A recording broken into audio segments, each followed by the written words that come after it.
wa bihi nasta'in wa ala umuri dunya waddin. Wassalatu wassalamu ala asyrafil anbiya wa mursalin sayyidina Maulana Muhammadin sallallahu alaihi wasallam. Amma ba'd. Bapak Ibu semuanya yang saya hormati, jamaah pengajian Firdausa Islandia. Betul ya? Ya, semoga Allah selalu melimpahkan kasih sayangnya pada kita semuanya. Amin ya rabbal alamin. Salawat serta salam semoga tercurah limpahkan kehadirat Rasul Shallallahu Alaihi Wasallam. Bapak Ibu semuanya, hari ini saya akan mengetengahkan tentang urgensitas dari sholat. Sebagaimana yang kita ketahui, Allah tidaklah menciptakan hambanya kecuali untuk menghamba kepada Allah, beribadah kepada Allah. Wa ma khalaqtul jinna wal insa illa liya'budun. Tidaklah aku menciptakan manusia dan jin di muka bumi ini kecuali untuk menyembah kepadaku.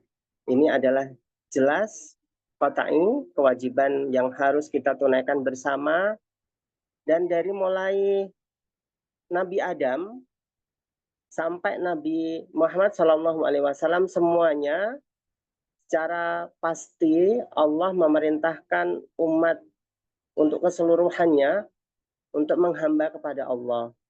Dalam Al-Qur'annya wa ausani bis salati waz zakati ma dumtu hayya. Maryam ini.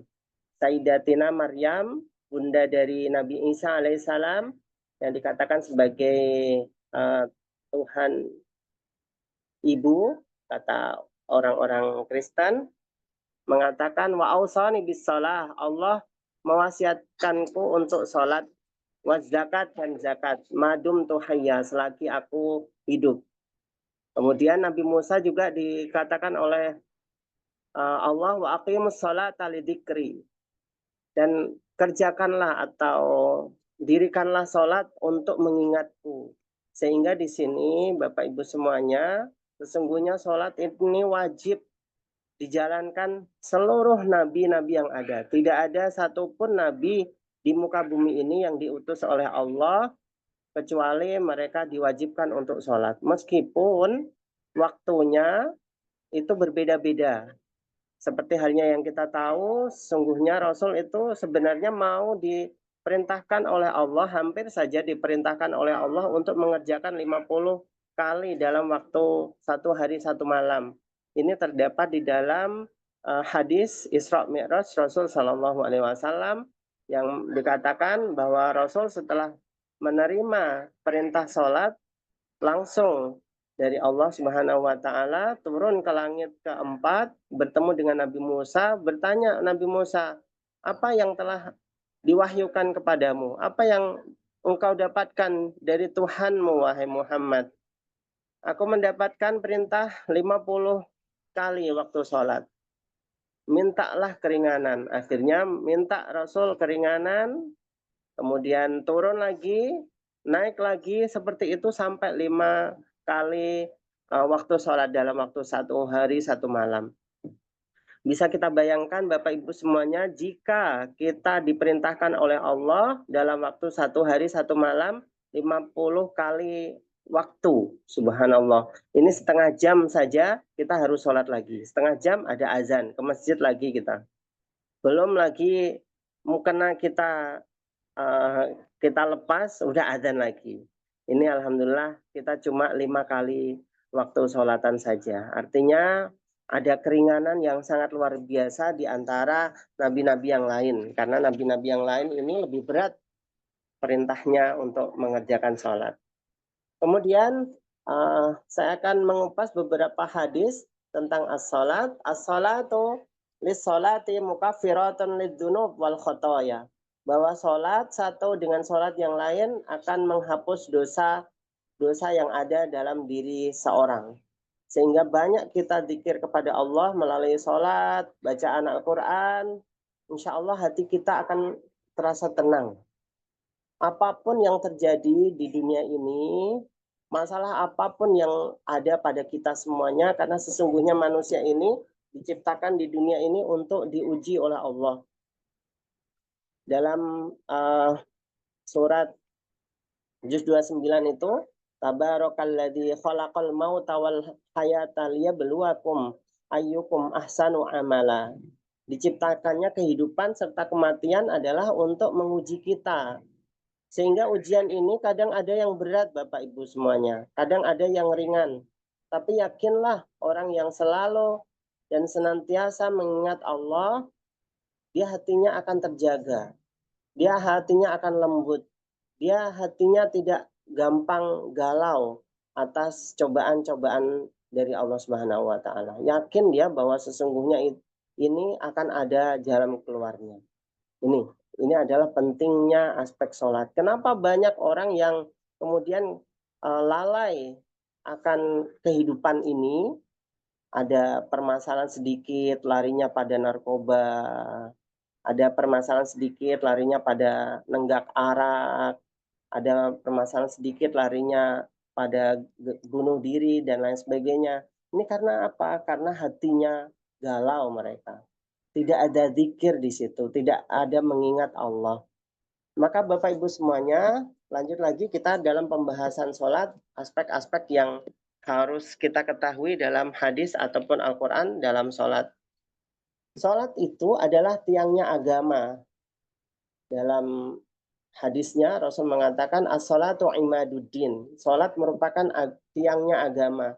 Agama ini adalah kepercayaan yang senantiasa hadir di dalam hati kita.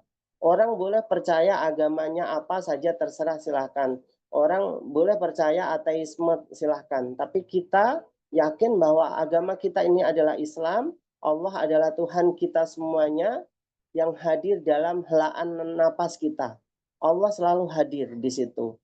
Tidak mungkin kita menghela napas kecuali Allah memberikan napas di situ. Tidak mungkin kita hidup dibiarkan begitu saja, tidak mungkin. Ada pembalasan di situ, ada kebaikan akan dibalas dengan kebaikan pula di akhirat nanti. Sehingga inilah konsep utama di dalam Islam. Kita kalau misalkan melihat bagaimana fenomena matahari itu terbit dari timur kemudian ke barat, sebesar itu matahari pasti ada yang menjalankan. Tidak mungkin dia berjalan dengan sendirinya. Angin yang bertiup ini pasti ada yang menjalankan semuanya. Sungguh sangat luar biasa ciptaan Allah. Maka dari sholat itulah kita meyakini sesungguhnya Allah itu hadir di tengah-tengah kita. Dan pondasi utama seorang dalam keimanan tidak lain adalah sholatnya. Kalau memang sholat itu ditinggalkan, faman aqamaha faqad aqamaddin. Barang siapa yang mendirikan sholat, maka sesungguhnya dia mendirikan tiang agama dalam hatinya. Tapi faman hadamaha faqad hadamaddin. Faman tarokaha faqad hadamaddin. Barang siapa yang meninggalkan sholat, dia sesungguhnya menghancurkan tiang agama di dalam dirinya sendiri. Ini Bapak Ibu semuanya. Sehingga sangat hancur seorang jika tidak menjalankan atau melaksanakan ibadah yang bernama sholat. Kemudian di dalam hadis yang lain Rasul mengatakan awwalu ma yuhasabu bil abdu as-sholat. Pertama yang akan aku pertanggungjawabkan nanti di akhirat tidak lain adalah sholat. Tidaklah kita mempertanggungjawabkan hartamu di mana, anak-anakmu di mana, tidak. Yang pertama yang akan kita pertanggungjawabkan adalah sholat kita. Barang siapa sholatnya baik, di kuburan dia baik. Bapak Ibu semuanya, saya mempunyai cerita ini real kejadian, di mana ada satu hari di Kudus itu, ada dua orang yang meninggal di hari yang sama. Yang satu dikubur hampir berdekatan, tapi terpaut 10 meteran. Di kuburan Kudus. Ada kuburan di belakang Matahari Mall Kudus itu yang terbakar, itu jaraknya 1-2 kilo. Itu ada kuburan yang sangat besar sekali. Pak Eko mungkin sudah perso itu. Kemudian di situ ada yang meninggal di hari yang sama. Disitulah kemudian digalikan. Ternyata yang jam 10 itu datang awal, ya, menempati kuburannya yang jam 3 sore. Jam 4 sore, maaf, jam 4 sore. Jam 10 kemudian di dikebumikan dulu. Ternyata yang jam 4 kaget, loh ini kan kuburan keluarga kami, kok ada yang menempati. Mau tidak mau harus digali kembali. Setelah digali beberapa jam setelah dikebumikan, ternyata mayat itu dalam kondisi yang sangat mengerikan, Bapak Ibu semuanya. Seakan-akan ditonjokin di situ. Lebam-lebam dia. Padahal ini baru beberapa jam saja. Ini menunjukkan bahwa sesungguhnya yang namanya azab kubur itu pasti terjadi. Ternyata setelah diselidiki, orang ini yang meninggal ini adalah orang yang jarang melaksanakan ibadah yang namanya sholat. Naudzubillah min dzalik. Ini aspek yang kita lihat secara real terjadi, padahal itu adalah sudah dikebumikan. Kalau misalkan kita berpikir bahwa kalau di dunia kita ditonjok orang, mungkin kita bisa lapor polisi atau lapor ke Komnas HAM, tapi apakah mungkin kalau kita sudah mati seperti itu? Kita laporan pada siapa? Enggak mungkin. Sehingga disinilah kita harus yakin bahwa sesungguhnya Allah ini mewajibkan kita tentunya ada kebaikan di sini. Bapak Ibu semuanya, di dalam hadis yang lain, bahkan di dalam Al-Quran, seorang yang meninggalkan sholat, maka dia dihukumi kafir. Artinya kalau memang dia meninggalkan secara yakin bahwa sesungguhnya sholat ini tidak wajib. Nggak wajib, ngapain saya kerjakan. Ini kafir dia. Menyalahi kodrat dari perintah Allah. Perintahnya pasti, aqimus sholat. Sehingga kalau misalkan dia itu tidak mengerjakan sholat dalam kondisi malas, dia fasik namanya. Orang yang fasik ini adalah dosa. Dosa tapi dosa besar. Dia harus taubat kepada Allah, kemudian mengkodok seluruh sholat yang telah ditinggalkannya. Dalam hadis yang lain dikatakan bahwa perbedaan dan persamaan antara orang kafir dengan orang muslim adalah dalam sholatnya. Barang siapa yang sholat maka dia muslim. Kalau misalkan dia tidak sholat maka kafir dia. Kalau di Saudi Arabia dia harus dipotong lehernya. Ini kalau memang undang-undang syariat Islam ditegakkan di satu negara. Tapi karena negara kita tidak menegakkan syariat agama, hanya berlandaskan Pancasila, tapi tentunya sebagai seorang muslim kita tahu kewajibannya masing-masing. Kemudian di dalam Al-Quran dikatakan malakum fi sakor. Ini di juz 29. Malakum fi sakor. Qalu lam nakun minal musallin. Engkau kenapa ada di neraka sakor? Qalu lam nakun minal musallin. Kami bukanlah orang-orang yang mengerjakan sholat. Penduduk neraka sakor nanti akan ditanyai seperti itu oleh penjaga neraka sakor. Walam nakun nut'imul miskin, dan kami tidak memberikan makan kepada orang-orang miskin.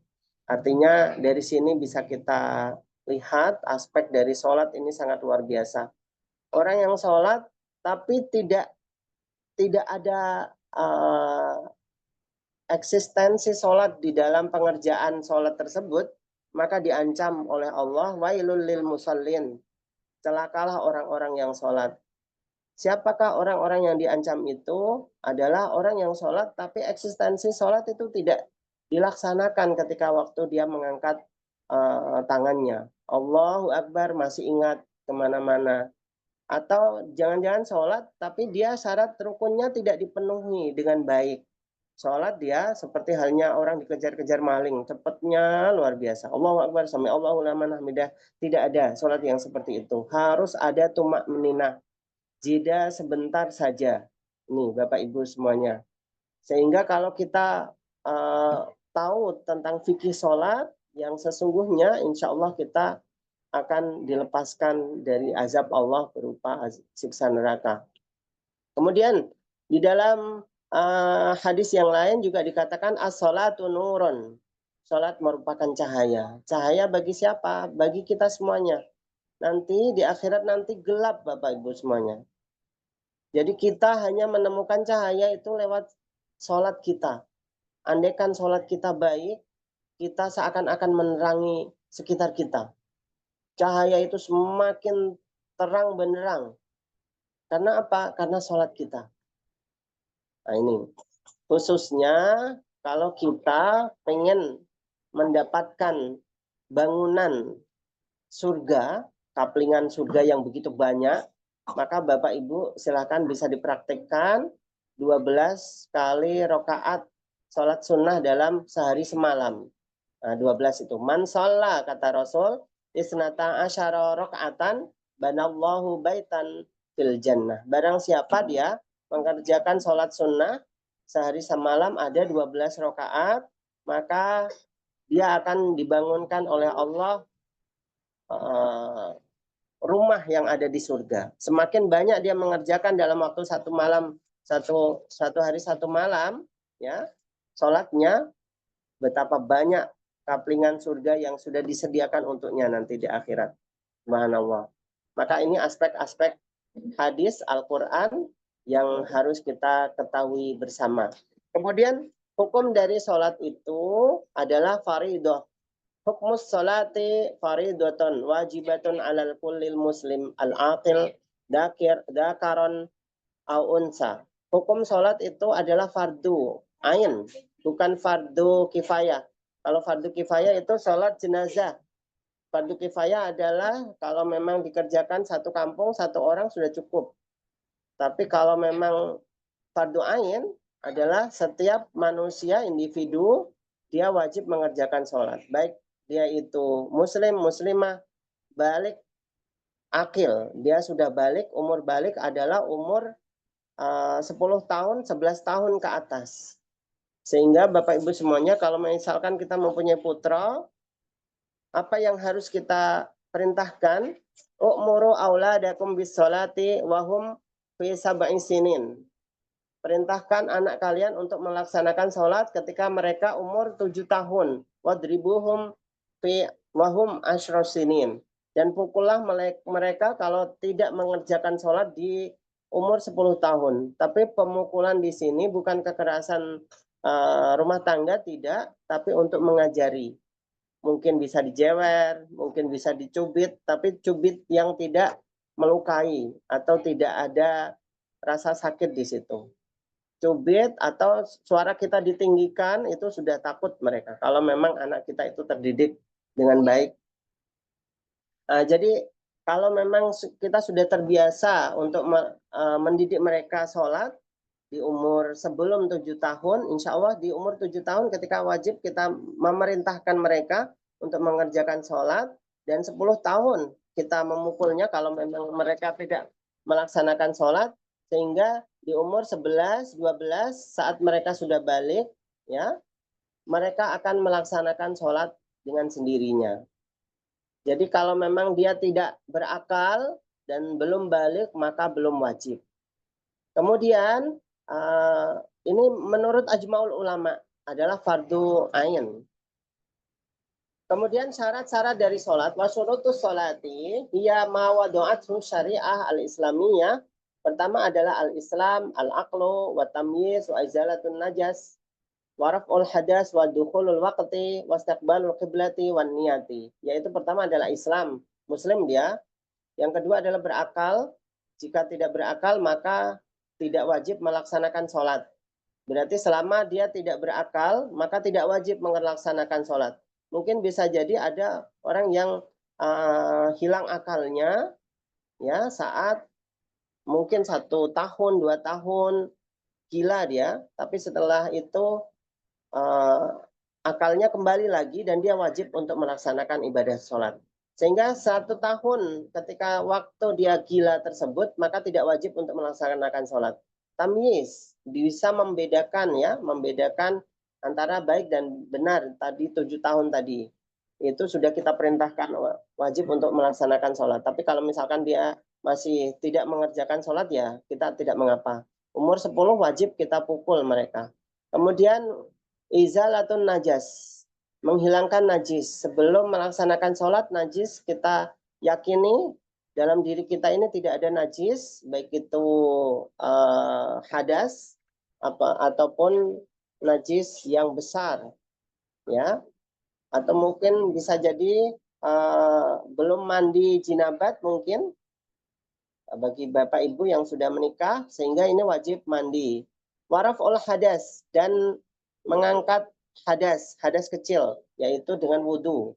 Wadukhulul waktu, dan masuknya waktu. Sebelum masuk waktu dia tidak wajib melaksanakan sholat. Wastaqbalul kiblati, dan menghadap ke kiblat. Kalau memang kita sulit untuk menghadap ke kiblat, contoh kasus misalkan Bapak Ibu semuanya perjalanan dari Indonesia ke Eropa, kemudian pesawat itu menghadap ke lain kiblat, sementara waktunya sangat mepet, kalau misalkan tidak dikerjakan, maka kita meninggalkan sholat, maka sholat di atas pesawat itu boleh-boleh saja tanpa menghadap ke kiblat. Kemudian niat di sini ada di dalam hati. Andai kan kita misalkan niat bukan di hati, cuma dilafalkan saja, hatinya tidak ada niat, maka batal niatnya, karena niat itu letaknya adalah di hati. Sehingga di sini perlu saya tekankan Bapak Ibu semuanya, kalau misalkan niat silahkan ada di hati serta di lisan, sehingga mudah dua-duanya. Kemudian rukun-rukun dari sholat, arkanus sholah la tasihu as-sholatu wa la tuhaqqiqu illa bil qiyami bi arkaniha. Wa tajduru al-isyaratu ila annal arkan la tasqutu anil musalli bi an hala minal ahwal sawaan amdan aw sahwan kama anna sujud sahwi la yujbiru. Jadi rukun-rukun sholat Bapak Ibu semuanya ada yang namanya qiraatul Quran, qiraatul Fatihah, membaca suratul Fatihah, ini rukun. Pertama adalah takbiratul ihram ya. Maaf, bukan qiraatul Fatihah, tapi takbiratul ihram. Takbiratul ihram adalah mengangkat tangan untuk pertama kali, bukan ketika waktu rukuk dan sujud. Allahu Akbar. Jadi letaknya di sini. Allahu Akbar. Ada yang sampai di sini mungkin ya, tapi yang baik adalah di sini karena ada hadisnya. Allahu Akbar sampai di telinga. Allahu Akbar. Kemudian nggak perlu harus diputar-putar Bapak Ibu semuanya. Ada beberapa kasus yang diputar-putar seperti ini. Allahu Akbar.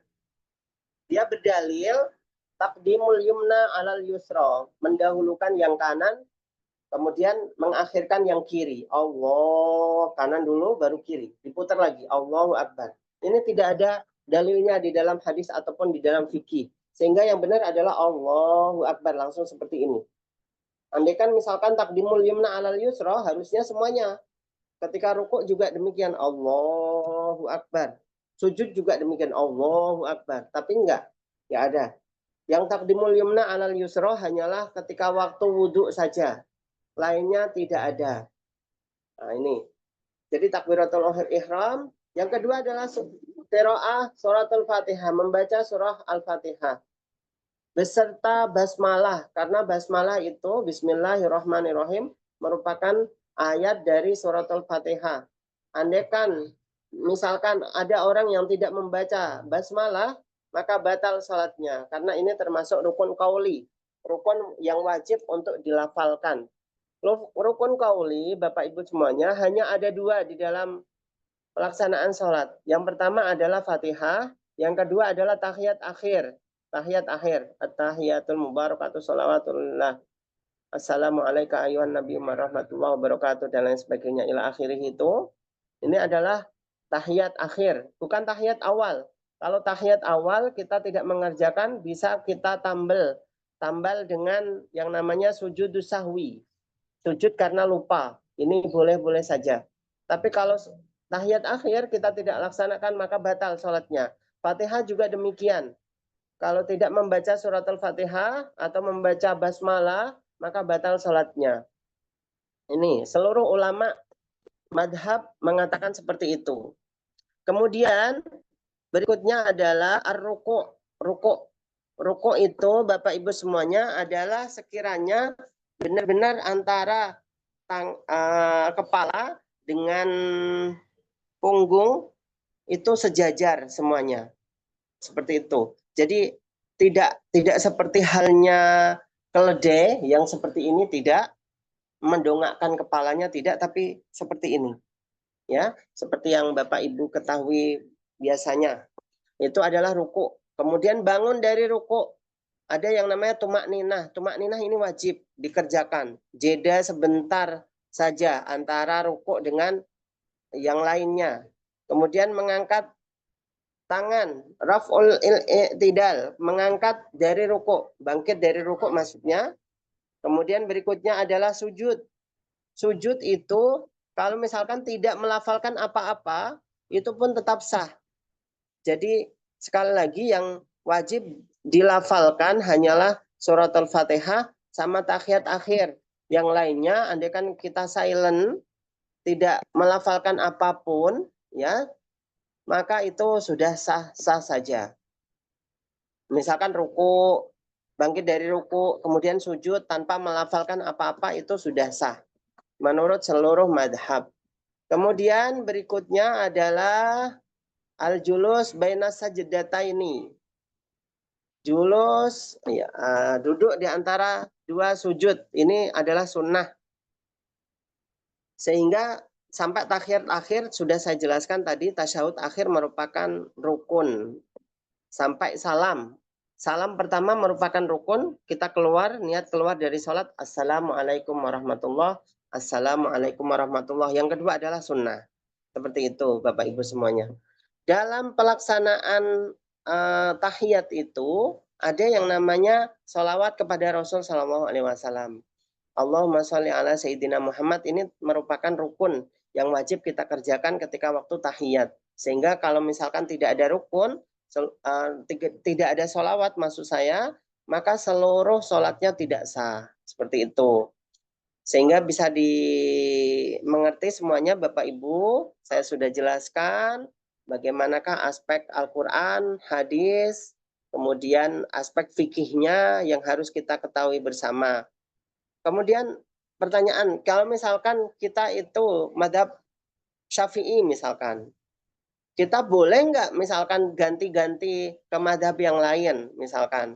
Dalam satu qadiyah tidak diperkenankan kita berpindah madhab, kecuali itu darurat. Contohnya seperti ini. Wudhu kita ini dengan sholat itu kan include satu madhab. Kita wudhunya pakai Imam Syafi'i. Otomatis sholatnya juga mengikuti madhab Imam Syafi'i. Sehingga kalau misalkan mengikuti madhab Imam Syafi'i, kalau misalkan kita kena pegang perempuan ajnabiyah, meskipun itu adalah istri kita, ya orang lain, ajnabiyah itu adalah bukan muhrim kita, bukan mahram kita. Mahram adalah orang yang haram kita nikahi, baik itu paman, tante, kemudian kakek, nenek, ponakan, ya, yang dijelaskan di dalam surat Al-Baqarah, hurrimat alaikum ummahatukum wa banatukum wa banatul akhi wa banatul ukhti wa ummahatukum minar rodoah dan lain sebagainya itu. Diharamkan untuk kalian menikahi ibu-ibu kalian, anak-anak perempuan kalian, ponakan kalian, kemudian orang yang menyusui kalian dan lain sebagainya. Ini adalah orang yang haram. Selain itu adalah ajnabiyah, adalah ghairu mahram, bukan mahram kita.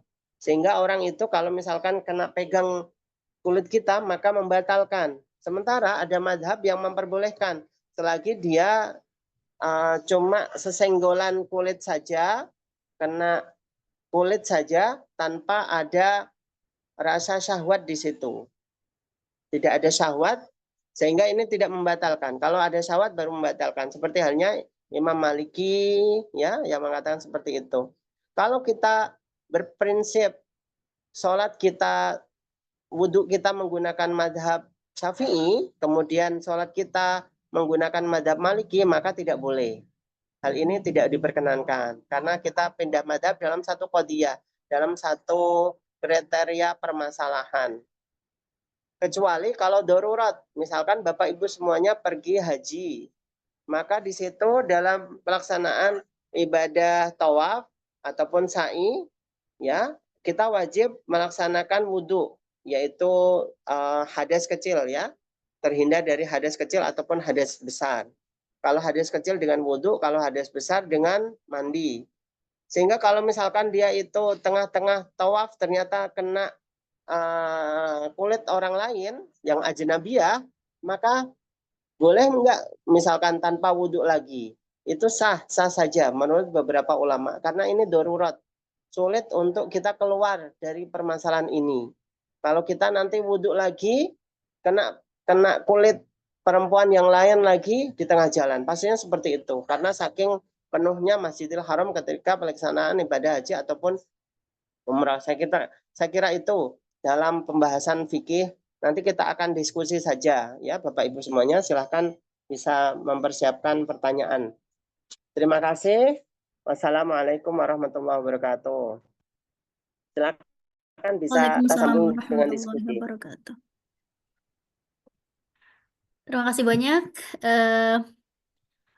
Ustadz Arif Riyadi yang telah memberikan tausiahnya seputar tiang agama yang sholat kepada kita, tentang hukumnya, rukun-rukunnya, dan banyak hal tentang manfaat sholat itu sendiri kepada kita. Dan masuk ke sesi berikutnya, kita akan buka beberapa pertanyaan bagi kalian yang rekan-rekan yang ingin bertanya. Untuk sesi pertama ini, 3 pertanyaan dulu. Apakah ada yang ingin bertanya kepada Ustadz, teman-teman?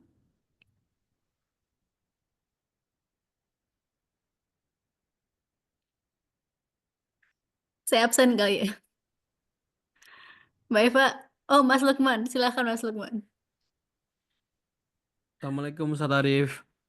Waalaikumsalam. Waalaikumsalam Mas Lukman. Nggih, Ustaz, silakan. saya mau tanya Ustaz, ini mungkin perkara sunnah tapi saya penasaran ini Ustaz.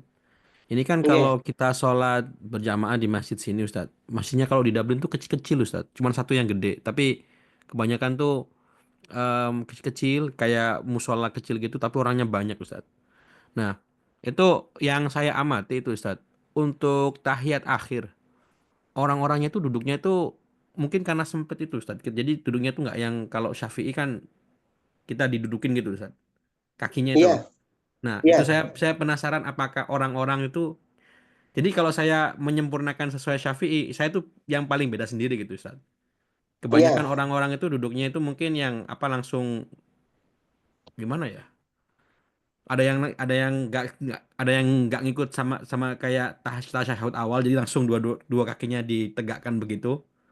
Ada yang cuma diduduki biasa kayak tasyahud awal.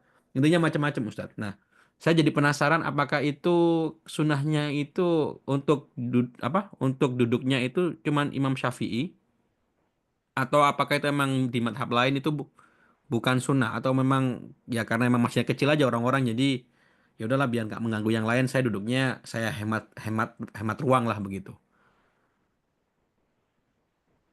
baik, baik, bisa dimengerti, Pak Lukman.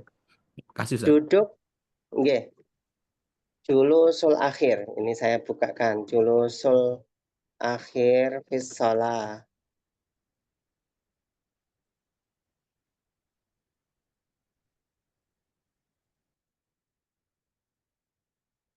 Jadi, Bapak Ibu semuanya, terutama adalah Pak Lukman, sesungguhnya julusul akhir, ya seperti halnya yang dipraktekkan oleh kita madhab Syafi'i, itu merupakan julus sunnah, duduk secara sunnah, julusul iftirosh namanya. Wa ma ada yakunu muftarishan nasiban lil yamin jalisan alal yusra.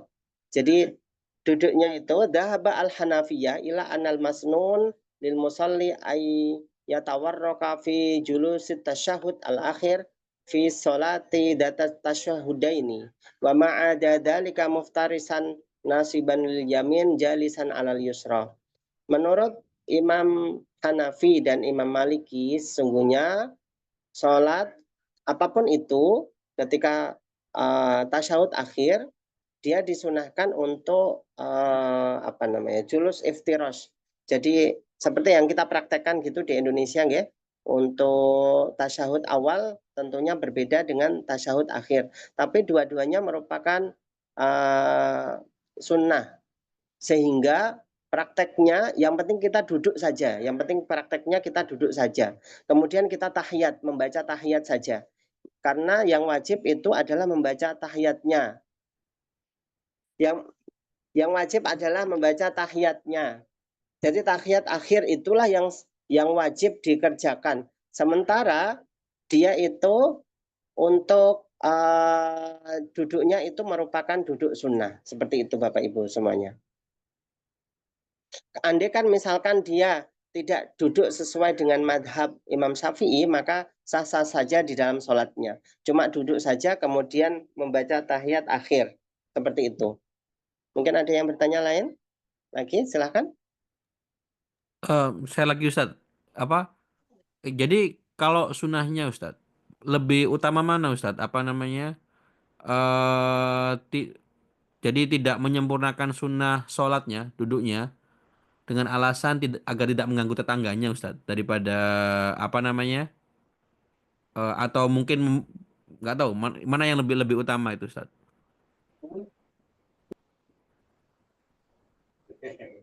Iya Pak Lukman, mohon maaf ada tangga yang datang. Oh iya ya. Mohon diulangi. Ya, saya itu Ustaz. Jadi kira-kira lebih bagus mana Ustaz? Meninggalkan menyempurnakan sunnah ini dengan alasan saya nggak mau mengganggu tetangga apa ya kan, kalau duduk yang iftiros gitu kan kita makan tempat Ustaz. Saya nggak enak sama tetangga saya gitu kan. Tetangga kanan kiri pas sholat itu Ustaz. Iya, Apakah lebih lebih mana yang lebih bagus diambil Ustaz? baik. Pertanyaan yang bagus. Jadi antara sunnah dengan haram itu adalah ditinggalkan sunnahnya saja daripada haram. Haram mengganggu orang lain. Orang lain kalau kita misalkan kita duduk seperti itu otomatis terganggu dia. Dan ini adalah haram. Membuat orang tidak nyaman itu di dalam Islam sudah haram. Baik Bapak Ibu ya. Sehingga kalau misalkan haram antara haram dengan sunnah, kita yang didahulukan yang mana? Kita meninggalkan sunnah saja daripada kita kena keharaman. Tidak boleh kena keharaman, sementara kita tekankan kesunahan. Seperti itu Bapak Ibu aspeknya. Antara wajib dengan sunnah, wajib yang didahulukan. Contohnya misalkan kita ini ketika waktu perkuliahan, kuliah itu kan wajib ya, tolabul ilmi faridoton. Kewajiban mencari ilmu merupakan fardu kifayah, fardu ain untuk seluruh muslim dan muslimah. Dalam hadis Rasul seperti itu. Sementara ada panggilan azan nih, tiba-tiba azan ketika waktu pertengahan perkuliahan. Dan kita sebagai dosennya ataupun mahasiswa izin untuk meninggalkan perkuliahan demi mengejar waktu sholat tersebut. Boleh nggak kira-kira kita tidak diperkenankan untuk meninggalkan kewajiban kemudian mengejar kesunahan. Seperti itu Bapak Ibu. Sehingga harus kita ketahui yang mana aspek yang lebih baik. Aspek yang lebih baik menurut saya adalah meninggalkan keharaman, yaitu mengganggu orang lain. Daripada orang lain terganggu atau tidak nyaman dengan perbuatan kita tersebut, mending kita duduk saja semampu kita selagi itu tidak mengganggu orang lain. Dan itu merupakan sunnah saja. Tidak sampai wajib. Kecuali kalau wajib. Kalau Bapak Ibu semuanya sholat di Masjidil Haram, sujud saja susahnya luar biasa. Kadang sujud di pantat orang lain. Mau ditekan-tekan susahnya luar biasa. Karena memang spasinya sangat sempit sekali, lebih sempit lagi. Sehingga sah-sah saja kalau misalkan kita niatkan memang itu sujudnya seperti itu, dan itu adalah darurat. Saya kira itu. Terima kasih Ustaz. Oke, sama-sama. Terima kasih Mas Bagaimana? Lukman. Dan Bagaimana dengan sholat Jumat? Ada pertanyaan ini. Oke. Mohon maaf Bu Mbak Steph atau Mbak Stevia atau siapa ini, mohon maaf. Mbak, Bagaimana dengan sholat Jumat? Maksudnya seperti apa? Mohon dijelaskan seperti apa? Ya, terima kasih Mas Arif. Jadi seperti ini Mas, di Galway sendiri itu kadang ada perkuliahan yang bersama dengan salat Jumat. Biasa kita masuk jam 12, selesai kuliah itu jam 2, sedangkan salat Jumat itu jam 1.20 atau jam 1.30 nih Pak Ustadz. Sedangkan kan kalau Muslim laki-laki kan wajib nih, setahu saya Pak Ustadz ya, ketika 3 kali Iya, meninggalkan sholat Jumat ya udah katanya itu sudah iya, kafir seperti itu Pak Ustadz. Gimana baik, baik. persoalan seperti itu Pak Ustadz? Terima kasih. Iya, sekarang Jumat permasalahannya ya. Jumat, sementara kita di daerah minoritas. Ada tolabul ilmi merupakan kewajiban, sementara sholat Jumat merupakan kewajiban. Sholat Jumat ini lebih wajib daripada menuntut ilmu. Karena mencari ilmu itu bisa besok-besok kita bisa mencarinya. Kalau Jumatan tidak bisa besok kita ada lagi, bisa jadi belum tentu umur kita sampai ke Jumat berikutnya. Sehingga menurut saya kewajiban yang lebih utama adalah melaksanakan ibadah sholat Jumat, dan boleh saya kira Bapak Ibu semuanya bisa sholat Jumat dimanapun berada. Andai kan misalkan masjid yang Bapak tuju itu adalah sekitar sampai 50 km jauhnya, sementara kita tidak ada ongkos untuk datang ke sana, kita bisa mendirikan sholat Jumat. Karena kita ini ya Bapak Ibu semuanya, saya tahu jenengan di Islandia itu adalah negara minoritas, sangat sedikit sekali orang Islam yang ada di sana, otomatis ya boleh mengerjakan sholat Jumat hanya 2-3 orang saja laki-laki. Ada yang menjadi khatibnya, ada yang menjadi imam sholat Jumat, ada yang menjadi muadzin, sudah selesai itu. Seperti itu. Tidak wajib kemudian 40 laki-laki mukim mustautin di masjid, tidak wajib. Itu menurut madhab fikih aqliyatnya Yusuf Al-Qardawi. Jadi beliau memperbolehkan kalau misalkan kita ada di negara minoritas. Karena banyak aspek-aspek yang tidak mungkin kita laksanakan ketika waktu di negara minoritas. Contoh lagi Bapak Ibu semuanya, kalau kita Muslim, harusnya seorang Muslim itu ketika meninggal dikuburkan di kuburan Muslim, betul nggak? Sementara kalau kita meninggal di negara non Muslim, sulit kita mencari kuburan Muslim di situ.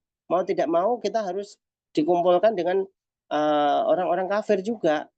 Terus haram nggak kira-kira? Boleh-boleh saja. Sehingga aspek fikih ini sangat fleksibel Bapak Ibu semuanya. Tidak kok kemudian paten wajib seperti itu, tidak. Seperti itu. Jadi ada aspek namanya aspek masalih al-mursalah, kemaslahatan yang didahulukan. Kemaslahatan apa yang kira-kira yang lebih baik, itulah yang kita dahulukan. Jangan sampai kemadorotan, kerusakan yang kita tekankan daripada kemaslahatannya. Saya kira itu penekanannya.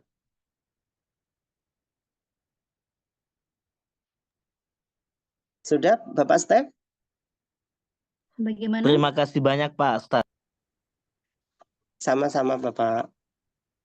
Oke, sudah 2 pertanyaan. Silakan Mas Eko yang mau bertanya. Assalamualaikum warahmatullahi wabarakatuh, Ustadz Arif, Pak Yai. Warahmatullahi wabarakatuh. Ya, Baik, saya tergelitik sekali dengan pertanyaan Mas Stef Job tadi terkait dengan sholat Jumat, karena saya ini pelakunya, Pak Arif. Saya di hari Jumat itu ada 2 mata kuliah yang benar-benar nabrak sholat Jumat. Mulainya jam 1, selesainya jam 3 sampai jam 4. Benar-benar kalau berangkat sholat Jumat tidak bisa ikut kuliah karena pasti telat. Kalau ikut kuliah tidak bisa Jumatan. Wah, ini pergolakan batin yang luar biasa dan tidak bisa saya atasi sampai sekarang. Oleh karena itu pertanyaan ini tadi memantik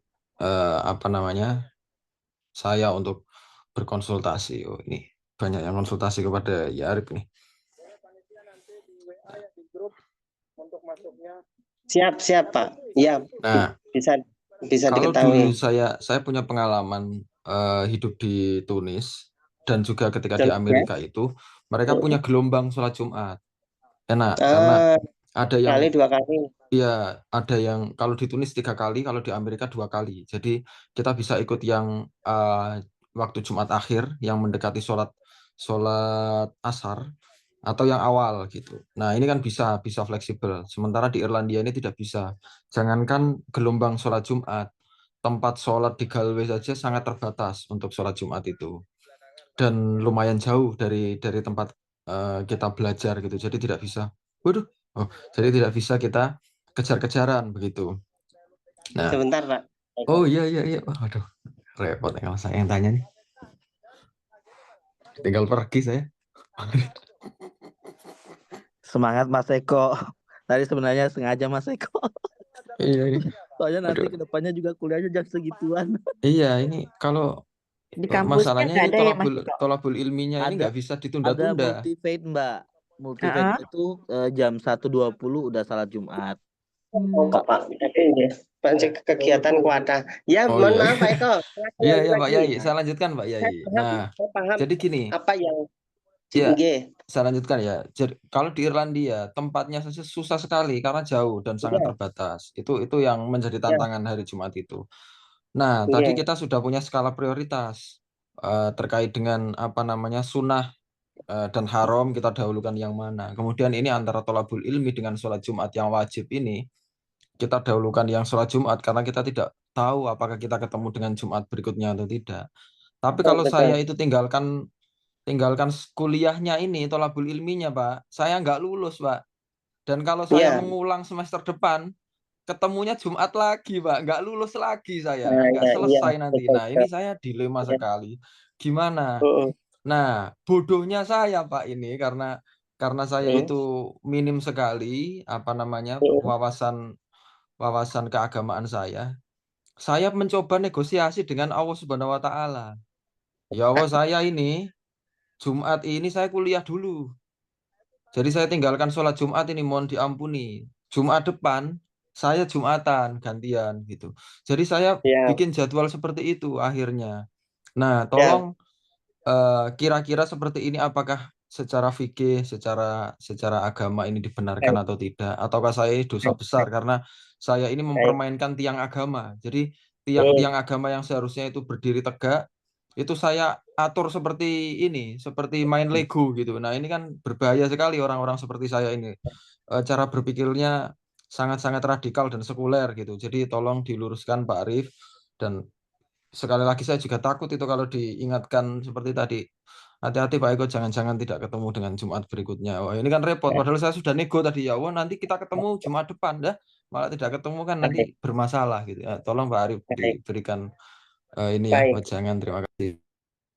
baik. Terima kasih pertanyaan yang bagus. Nah, ini permasalahan Bapak Ibu semuanya di negara minoritas seperti itu. Pertama, Jumatan itu sebenarnya simpel Bapak Ibu semuanya. Dan paling 10 menit saja Bapak Ibu semuanya bisa melaksanakan. Ini contohnya ya. Jumatan itu kan intinya adalah khutbah, 2 khutbahan, kemudian di tengah-tengahnya ada sholawat. Betul nggak?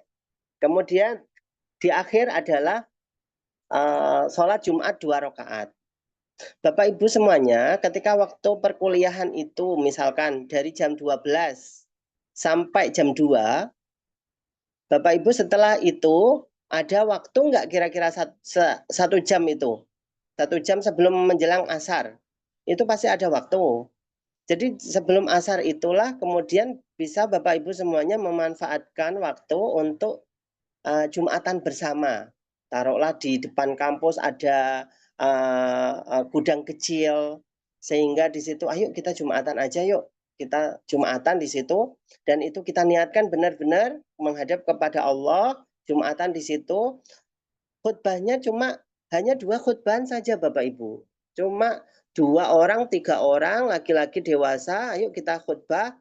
Saya yang menjadi khotibnya, Bapak yang menjadi imamnya, ada yang menjadi makmumnya.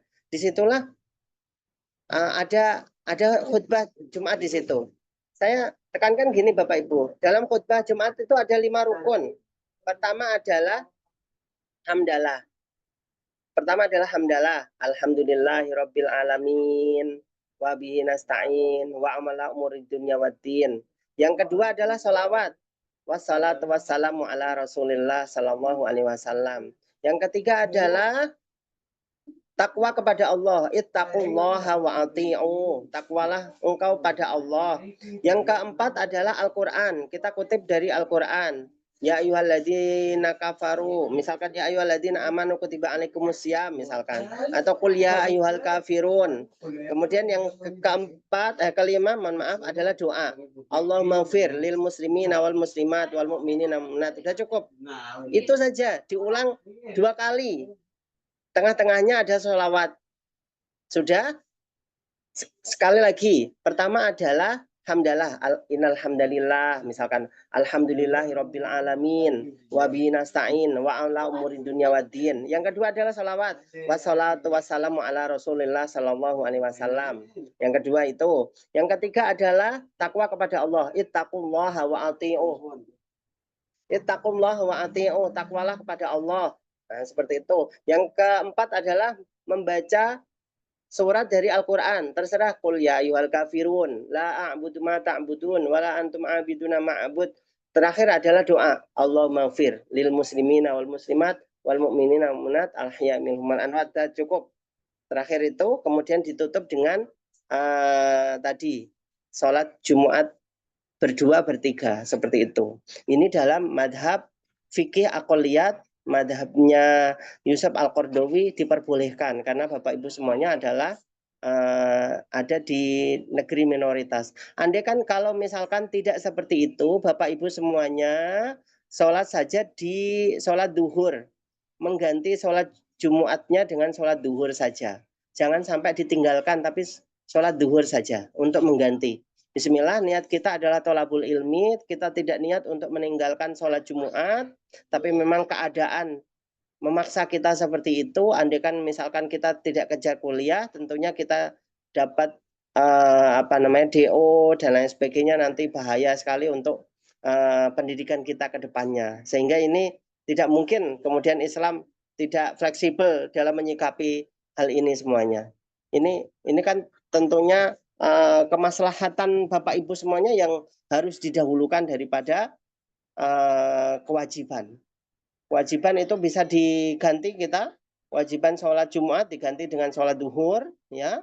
Tapi tetap thalabul ilmi merupakan kewajiban, sehingga ini dikuatkan seperti itu, Bapak Ibu semuanya. Boleh saja, silahkan. Fleksibel Islam itu. Nggih. Terima kasih Pak Eko. Ini Terima luar kasih Pak biasa. Yai. Mantap.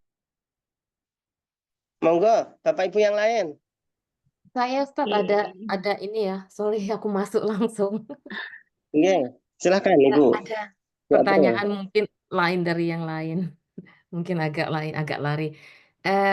Soal yang membatalkan sholat itu ya, kalau kayak najis seperti itu, kayak anjing gitu. Ya. Kan kita kan kalau di Irlandia kan anjing itu udah kayak keluarga gitu ya, kayak Ya.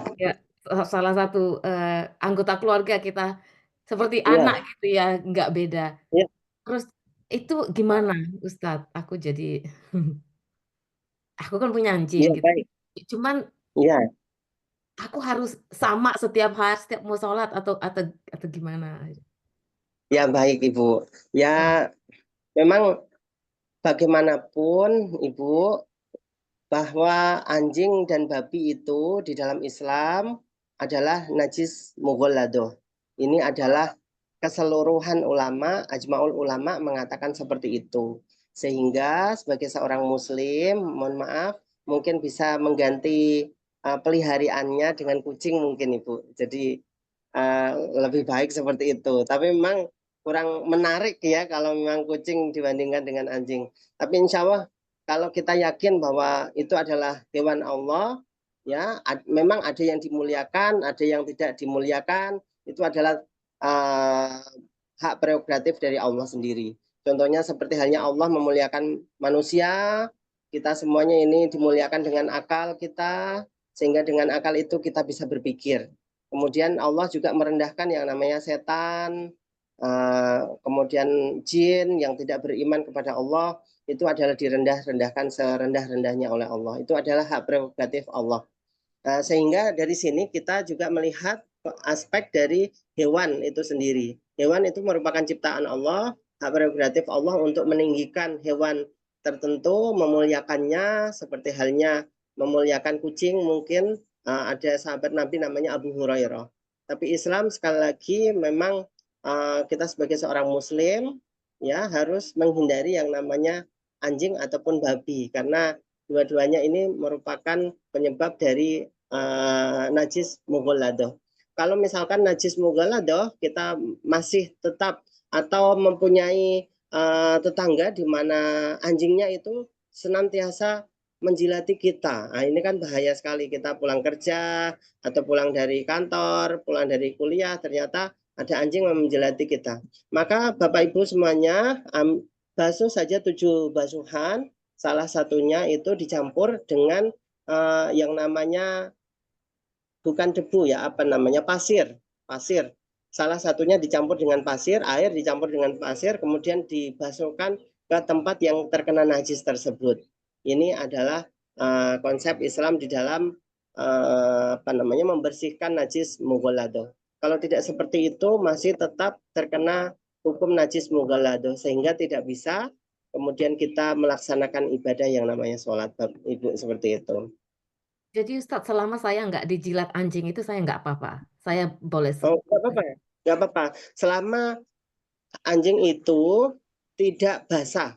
Contohnya kalau misalkan anjingnya kena basah nih Bu, kulitnya atau apa namanya ini,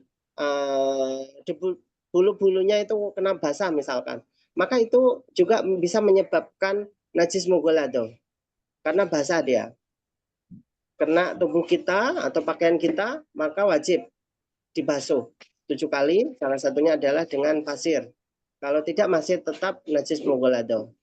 Tapi selama anjing itu bersih dan tidak menjilati kita dengan liurnya atau tidak terkena basahan sehingga basah itu tidak terkena badan kita atau baju kita, maka kita masih tetap dalam kondisi suci, seperti itu Ibu. Ya. Terima kasih. Baik. Terima kasih Ibu. Monggo Bapak Ibu yang lain bisa Terima sharing. kasih. Berikutnya ada pertanyaan dari Mas Ferry. Silakan Mas Ferry terlebih dahulu, baru nanti Mbak Eva ya. Siapa duluan? Sama-sama ini. Mas Ferry dulu tadi. Baik, makasih. Ya mungkin ini insya Allah sama. Salah satu persoalan yang sama juga di koridor kami. Itu nyambung Ustadz dengan apa yang tadi dibahas oleh Mas Eko dan juga Mas Stef tadi ya. Kalau tadi Mas Eko tadi sholat Jumat beberapa kali dengan bertabrakan waktunya dengan aktivitas kampusnya. Nah ini dengan anak saya itu umurnya hampir 10. Nah nanti tantangannya adalah saat dia balik pada saat umur 10 ke atas gitu. Nah saat ini itu kalau pada waktu kayak mau musim dingin itu, apalagi saat sekarang itu bulan November, ini udah masuk zuhur dan asar itu sangat berdekatan. Jam 12 something sama jam 2:30. Sedangkan dia itu pulang sekolah itu jam 3. Kalau selama ini sih dia belum balik ya. Jadi kalau sholat zuhur sama sholat Jumat atau sholat zuhur sama sholat asar, dia sekolah itu dari hari Senin sampai hari Jumat. Nah itu saya minta tolong untuk dia itu ya pas saat pulang ke rumah dia langsung cepat untuk sholat zuhur sama sholat asar. Nah menjadi persoalannya nanti kalau saat sudah balik gitu, bagaimana nih Ustaz? Sedangkan posisinya itu ya kalau untuk ya pertama saya kurang paham ya dia bagaimana, pertama secara psikologis anak kecil gitu dan di luar sana di sekolah tidak ada yang mungkin memang orang dewasa yang mungkin memang Islam dan juga bisa memerhatikan ada tempat khusus untuk sholat, sehingga saya pun juga berpikir sangat berat sekali untuk seorang anak kecil gitu. Dia minta izin terus kemudian menggunakan ruangan. Nah ini saya belum sampai ke situ. Nah, tapi sementara yang tadi apa bisa yang baru saya pikirkan itu satu solusinya kalau kalau dijamak gitu zuhur dan asar, tapi kan posisinya dia sekolah di sini lebih dari 1 tahun gitu kan terus-terusan. Itu saya masih ragu. Terus yang kedua, kalau dia itu izin kan tidak mungkin izin setiap hari. Sebenarnya bisa dia pulang gitu sekolah sebelum jam 3. Tetapi kalau dia setiap hari Senin sampai Jumat dia izin terus, nah itu akan ya sangat sulit gitu. Terus yang ketiga itu ya itu mungkin gimana cara mengkondisikan untuk dia itu bisa sangat dikondisikan bisa sholat di sekolah. Apakah mencari tempat atau duduk atau bagaimana? Nah itu saya masih belum kebayang sih dengan usia umur anak 10 tahun gitu. Ya terima kasih Ustadz. Mungkin Eva atau mau itu ada nambahin pertanyaan yang barusan kalau mungkin memang ada yang mau ditambahin. Ya terima kasih Ustadz. Assalamualaikum. Terima kasih Bapak Ferry. Silakan Bu Eva, ada yang nambahin? Enggak, Pak. Cukup. Beda lagi Cukup. tadi pertanyaannya. Ya baik. Jadi saya jawab dulu. Ya memang permasalahan di negara minoritas seperti itu. Tidak mengapa Bapak. Yang penting kita sudah sadarkan pada anak-anak kita bahwa kamu adalah seorang muslim nak. Kewajibanmu adalah menjalankan sholat. Menjalankan sholat kalau memang bisa pada waktunya silahkan jalankan pada waktunya nak. Kalau tidak kodok nak. Karena memang tidak mungkin keluar masuk sekolah kemudian tiba-tiba menggelar sajadah. Kalau memang dia mampu bisa silakan nggak apa-apa Pak di depan kelas menggelar sajadah kayak gitu. Tapi nanti takutnya dikira apa-apa, kemudian dikira teroris dan lain sebagainya. Ini kan aspek-aspek yang harus kita jaga dari orang lain, negara Eropa sana, yang mana kita tidak tahu kondisi yang ada di sana seperti halnya negara-negara Eropa yang lain atau seperti apa lebih ekstrim lagi atau seperti apa kalau menyikapi orang yang sholat di depan kelas seperti itu. Sehingga kalau memang bisa menggelar sajadah di depan kelas Pak silahkan Pak bisa disampaikan. Tapi kalau memang tidak bisa, tidak memungkinkan karena gurunya misalkan killer misalkan agak galak gitu misalkan ya, maka silakan bisa dikodok saja Pak sampai di rumah nanti bisa langsung sholat zuhur dan asar seperti itu 4 rakaat seperti itu Bapak kalau dari saya.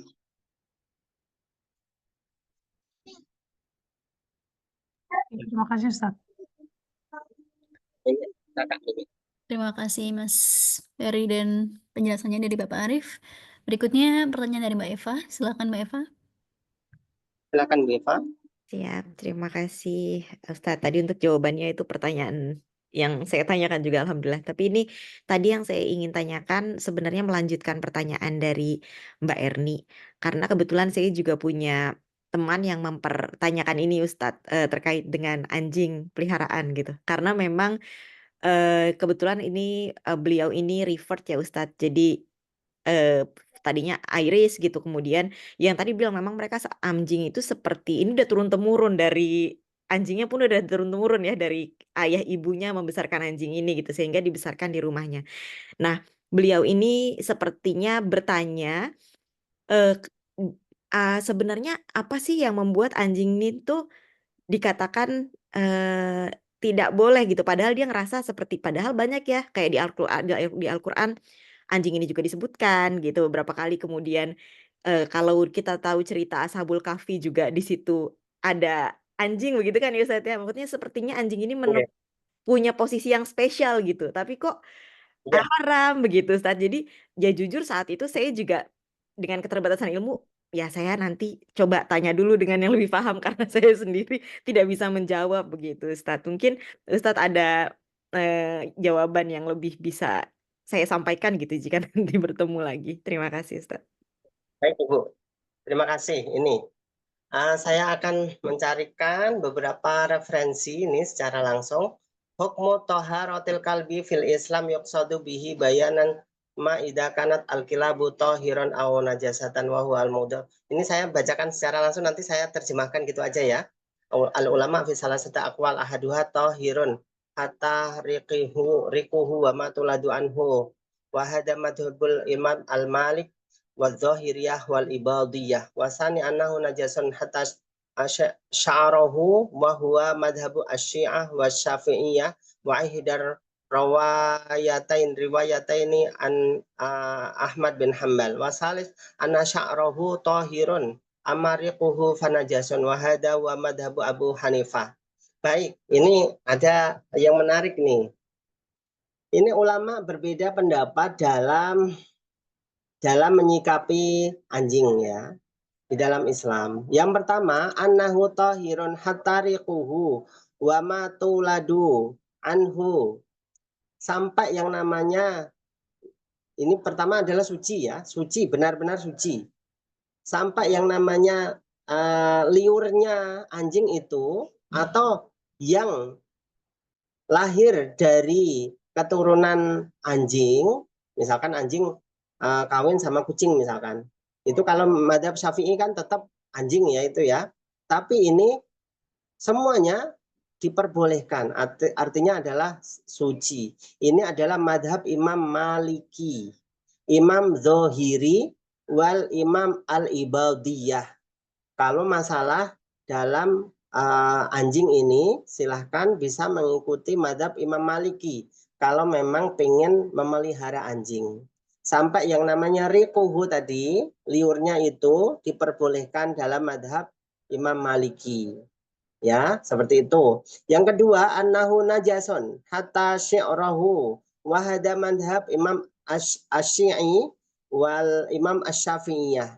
Yang kedua adalah najis sampai yang namanya ini bulunya ya, itu tetap najis. Ini madhab Imam Syiah dan Imam Syafi'i dan Imam Ibnu Hambal. Yang ketiga adalah tahirun amarikuhu fanajasun. Yang ketiga adalah sya'rohu, bulunya itu tidak najis, tapi yang namanya liurnya itu najis. Ini madhab Imam Abu Hanifah. Imam Hanafi, sekali lagi Imam Hanafi itu liurnya yang najis, tapi bulunya tidak najis. Imam Syafi'i najis semuanya, bahkan yang namanya bulunya juga najis. Tapi Imam Maliki, sekali lagi Imam Maliki ini sampai yang namanya liurnya dan bulunya tidak najis. Silahkan bisa diambil mazhab mana yang kira-kira ibu bisa ambil. Sekali lagi seperti itu.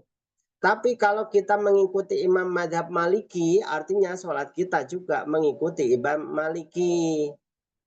Artinya seperti apa? Kalau kita wudhunya Imam Maliki itu seluruh kepala harus diusap semuanya. Ini seluruh kepala harus diusap semuanya. Itu adalah madhab Imam Maliki. Ini wajib. Berbeda dengan Imam Syafi'i. Syafi'i itu cuma sedikit saja itu sudah boleh. Ya, rambut kita sedikit saja itu sudah diperkenankan di dalam Imam Syafi'i. Seperti itu.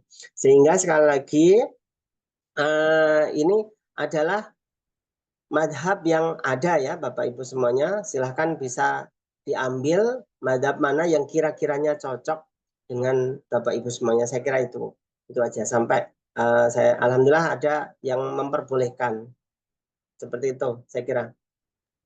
Izin Silahkan. tadi Iya. yang terkait dengan tadi saya pikir kalau terkait dengan mengikuti imam yang mana, kalau ini dua urusan yang berbeda, kita bisa mengikuti yang berbeda gitu. Kalau tadi kan wudhu dan sholat sebagai satu kesatuan gitu. Jadi kita kalau nggak mungkin kita wudhunya Imam Maliki, kemudian sholatnya Imam Syafi'i gitu. Tapi kalau misalkan Ya. tadi sholat dan terkait dengan memelihara anjing, apakah ini juga harus hanya mengikuti Karena gitu, Ustaz? ini kan nyambung Bu, artinya najisnya itu yang dibawa menurut Imam Maliki itu tidak mengapa, tapi menurut Imam Syafi'i kan tidak diperkenankan. Sehingga kalau kita mau silahkan ini nyambung saja perkara ini. Karena kan kesucian sama wudhu itu kan berbarengan terus ya. Sehingga kalau kita wudhu dengan madhab Maliki, maka batalnya juga mengikuti madhab Maliki. Tapi nggak terlalu urgent banget nggak terlalu jauh banget untuk perkara wudhu kok. Sehingga ini beberapa imam yang saya kira fleksibel dalam menyikapi anjing. Karena di Mesir sendiri banyak anjing sebenarnya, karena mereka adalah madhab Maliki. Nah, seperti itu. Sehingga tidak dipelihara tidak Bu, tidak di rumah-rumah tidak, hanya di jalan-jalan. Tapi kita sebagai orang Indonesia karena madhab Imam Syafi'i risih juga gitu loh. Saya pernah dikejar-kejar awal-awal itu, sampai lari kemana-mana pontang-panting, ternyata kalau dikejar anjing itu cukup duduk saja udah nggak berani dia. Dan itu baru saya tahu setelah kejadian itu. Dikejar-kejar sampai 1 kilo. Kemudian saya ambil batu, dia takut ternyata. Oh, ternyata cukup duduk saja udah cukup. Udah nggak berani dia. Saya kira itu, Bapak Ibu. Baik, Ustadz, terima kasih. Izin Ustaz Arif, Ya, saya langsung ini Ustaz Arif. Jadi silakan. berkaitan tadi kan kita diskusinya mengenai air liur anjing. Jadi saya punya pengalaman pun belajar di beberapa mazhab-mazhab dulu juga waktu kecil. Jadi kalau mohon dikoreksi, sepemahaman yang saya dapetin itu kan kita ini ada 4 mazhab ya Ustadz. Ada 4 mazhab. Ada Imam Syafi'i, Hanafi, Maliki, Hambali. Tapi itu yang utama gitu. Ya, Jadi saya dulu belajar itu pengurutan masalah air liur anjing. Yang pertama itu memang yang sangat strict itu Syafi'i. ya, Di dalam mazhab Syafi'i. Jadi kalau di mazhab Syafi'i itu sepengetahuan saya air liur anjing itu memang najis berat. Mughalazah. ya, Untuk ya, menyucikannya, benda yang terkena air liur anjing itu harus dicuci 7 kali, salah satunya dengan tanah atau debu. Kemudian urutan yang ya, kedua itu adalah mazhab Hanbali. Hanbali sepengetahuan saya, ya, karena dia ngikutin Syafi'i. Kemudian yang ya. ketiga itu Maliki, Ini, kemudian Hanafi yang paling terakhir. Nah, berkaitan dengan ya, itu, karena saya di Sumatera juga ya Pak Ustadz, jadi kan pergaulan saya kan ada juga orang dari Ranah Minang Sumatera Barat. Nah di Sumatera Barat itu masyarakatnya miara anjing Pak Ustadz. Jadi miara anjing itu memang biasanya mereka itu berburu atau memang meletakkan anjingnya di luar. Tapi sebagian besar mereka itu hanya mencucinya aja gitu. Jadi saya pernah tanya gitu dengan waktu ya, saya belajar dulu, loh kok bisa begitu? Karena rata-rata masyarakat di Ranah Minang menggunakan mazhab Hanafi gitu. Mungkin bagaimana itu Ustadz? Apakah itu yang lebih apa ya bisa mungkin dengan masyarakat di sini gitu? Karena kan saya lihat juga di Irlandia ini kan memang anjing itu sudah menjadi seperti kita itu kucing gitu di Indonesia gitu. ya, Heeh. ya. Bagaimana Baik, Pak Ustadz? baik. Kita kembali saja pada mazhab Maliki saja, yang paling ringan sekali dalam menyikapi perkara anjing ini adalah Maliki. Sehingga beliau mengatakan sesungguhnya anjing itu, bahkan yang namanya liurnya anjing itu tidak najis. Saking ringannya madhab tersebut. Kalau Hanafi tadi kan liurnya masih najis, sementara bulunya tidak najis. Kalau Syafi'i dua-duanya najis. Pokoknya semuanya dihukumi parah lah, intinya seperti itu untuk Syafi'i. Iya. Sehingga kita mengikuti madhab Maliki saja Bapak Ibu semuanya. Daripada kita menekankan madhab Syafi'i, sementara interaksi kita dengan orang-orang Islandia itu orang-orang yang baik, saya kira. Mereka adalah orang yang baik, seakan-akan kita dengan anjing itu kemudian risih, kemudian tidak mau bergaul dengan mereka dan lain sebagainya. Jadi selama di sana, Bapak Ibu, perkara anjing ini mengikuti madhab Maliki, sehingga wudhunya ditambah saja seluruh kepala nanti bisa diusap semuanya. Seperti itu. Sehingga wudhunya, karena wudhu ini berkenaan dengan toharoh, kesucian, sementara Imam Maliki tadi tidak mengapa kalau misalkan di lidah atau liurnya anjing tadi kena kita, tidak mengapa. Bulunya pun tidak mengapa. Ini seperti itu. Sehingga antara kesucian dengan wudhu ini sama aspeknya. Silahkan bisa wudhu ditambah dengan seluruh kepala dibasuh semuanya. Famsahu biru'usikum. Biru'usikum itu menurut mereka usaplah seluruh kepala kalian. Sementara Imam Syafi'i itu famsahu biru'usikum ba huruf jar ketemu dengan jamak taksir di situ menunjukkan arti mufrad. arti satu, arti sedikit. Sehingga sedikit saja dari kepala kita yang kita basuh itu sudah sah menurut Imam Syafi'i. Tapi Maliki tidak, semuanya harus dibasuh. Seperti itu saya kira Bapak Ibu. Jadi silakan bisa ditambah saja ketika waktu wudhu sehingga kita ranah wudhu itu sah dan kesuciannya juga sah, seperti itu. Ini seperti halnya sabda Rasul Shallallahu Alaihi Wasallam, kanat al-kilabu. Suatu ketika al-kilabu ada beberapa anjing tabawwala wa taqabbala wa tadabbara fi masjid zamani Rasulillah. Pernah kencing bahkan buang kotoran di masjidnya Rasul Shallallahu Alaihi Wasallam. Falam yakunu yarishuna syai'an min dalika.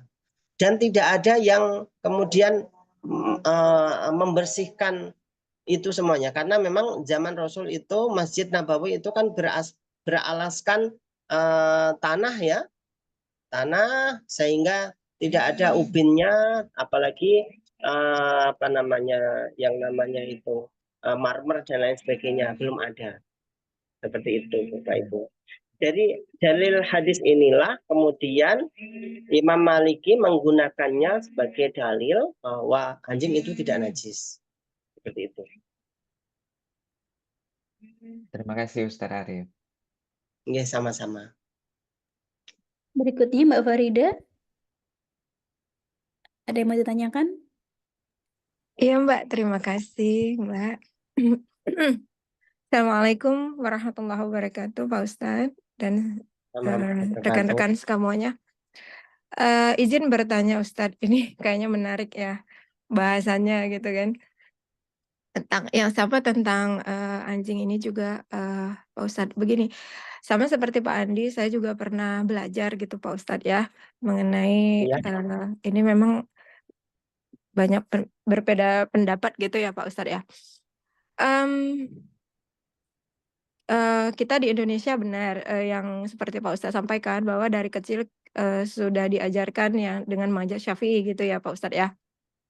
Nah, jadi yang ingin saya tanyakan, kita kan sudah, mungkin saya pribadi gitu ya, sudah diajarkan di Indonesia dari awal itu dengan semuanya dengan mazhab Syafi'i, bukan hanya sholat saja gitu Pak Ustadz. Dan yang lain-lain juga ya, toharohnya, kemudian ya dulu kan ada juga yang sempat bersentuhan wudhu batal atau enggak dengan yang bukan muhrim dan lain-lain. Nah itu juga contoh kasus mungkin mirip-mirip juga gitu kan Pak Ustadz ya. Nah jadi yang ingin saya tanyakan, apakah kalau misalnya kita dari awal itu sudah belajar dan sudah memakai mazhab Syafi'i dari awal, kemudian kita ketemu dengan perkara anjing ini, kemudian kita ambil salah satunya yaitu Maliki supaya meringankan gitu.